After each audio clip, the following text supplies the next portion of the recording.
So my name's Bonney. I do know discomfort. When I was 7 years old, I skipped home from second grade, and my parents said, "Hey, Ann, thanks for coming home. We're going to Saudi Arabia." I had no idea what that meant. In a couple months, I learned what that meant. New culture, new continent, new country, new languages, new kids at schools, new schools, everything. So a lot of discomfort there. We moved a year later to another place in Saudi Arabia. We moved a year later to another place in Egypt. Then we moved to Greece. Then I went to boarding school because I was a little bit of a delinquent my freshman year.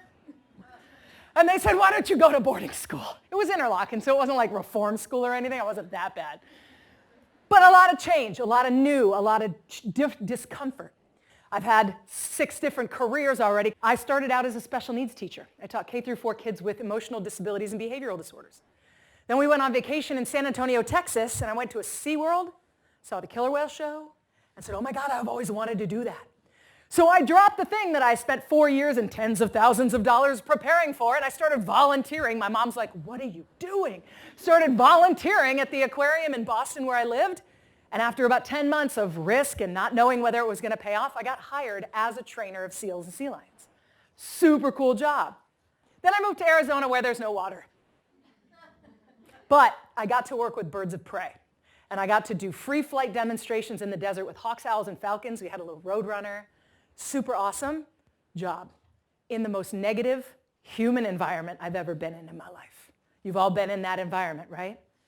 So uncomfortable, where you weigh the good with the bad and you say, "Forget this. I'd rather dig ditches with a bunch of cool people than come in here to the coolest job and be super uncomfortable." So I left that, moved to Baltimore, started working for this little company called Under Armour. You may have heard of it. In 2002, there were only 80 of us. And we were charging hard in a great environment, but lots of change, lots of growth, lots of differences that we had to figure out because we were trying to make this thing grow. Thankfully, it worked. About 8 years later, left, went to work for a company out of New Zealand. I was still in Baltimore, ran their East Coast instructor. It was a group exercise company called Les Mills. Then moved to New York City and was on the executive team of a large gym chain, 160 clubs between DC and Boston, going through tons of change, tons of organizational shift, having a little financial trouble.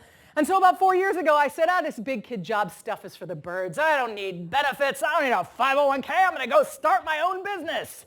Woo! I want to talk about discomfort.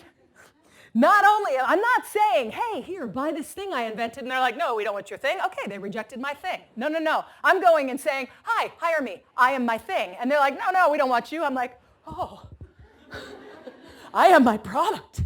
How dare you? I know my worth." So there's a lot of discomfort there. Plus the whole, am I doing this right? I don't know. So I've studied this personally with my experience. But I've also studied a lot on it. I've got a lot of information to share with you.